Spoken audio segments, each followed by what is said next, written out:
Hello everyone, আজকে চলে এলাম হচ্ছে হাজীগঞ্জে। তো হাজীগঞ্জে এসে প্রথমে যেটা করতে হয় সেটা হচ্ছে ত্রিহানের সাথে দেখা করতে হয়। আর ত্রিহান খুবই চঞ্চল, সে কখনোই কোলের মধ্যে ঠিকঠাকভাবে থাকে না। তারপরে চলে যাব হচ্ছে মোবাইল কেনার উদ্দেশ্যে। তো মোবাইল কিনতে চলে এসেছি যেহেতু, তো প্রথমে মোবাইল দেখবো যে আসলে কোনটা নেওয়া যায়। যদিও আমি বাসা থেকে দেখে এসেছিলাম যে কী মোবাইল এখন নেওয়া যায়, আমার জন্য না যদিও, দিদির জন্য।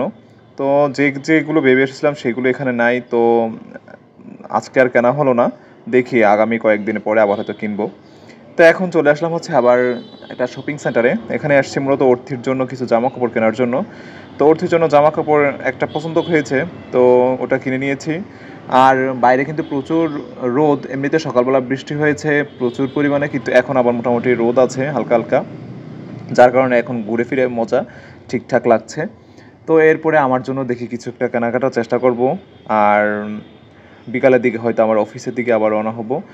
আর আপনারা জানেন হয়তো যে আমি রামগঞ্জে থাকি, তো সেখান থেকে মূলত ছুটি নিয়ে আজকের জন্য এসেছিলাম কেনাকাটা করার জন্য। তো মোটামুটি বেশ কিছু জিনিসপত্র কেনাকাটা হয়ে গেছে। আমি একটা টি শার্ট কিনেছি এবং হচ্ছে অর্থির জন্য কিছু জামা কাপড় কিনেছি। আর এই তো সেরকম, এছাড়া কিছু কিনিনি। তো যাই হোক, আবার একটা শপিং সেন্টারে চলে এসেছিলাম। এখানে এসে কিছু কিনবো করে তেমন কিছু পছন্দ হয়নি, তো চলে আসলাম হচ্ছে কিছু খাওয়ার জন্য। তো খেলাম হচ্ছে স্যান্ডউইচটা বেশ মজাই লাগে আসলে।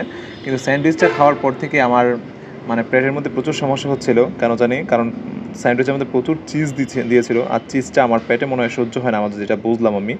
তো আমার প্রচুর পরিমাণে গ্যাস্ট্রিকের সমস্যা দেখা দিয়েছিল। তো যাই হোক, এখন কিনতে এসেছে কিছু একটা শার্ট, কিন্তু শার্টগুলো আমার একেবারেই পছন্দ হচ্ছে না। আপনারা জানেন যে কেমন লাগছে আমাকে। আর যদি আপনাদের কাছে ফিডব্যাক ভালো পাই তাহলে হয়তো শার্টটা কিনে নিব।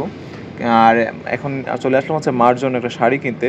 তো শাড়ি আমি জীবনে কোনোদিন কিনিনি, কিন্তু আজকে মূলত মায়ের জন্য কিনতে আসলাম।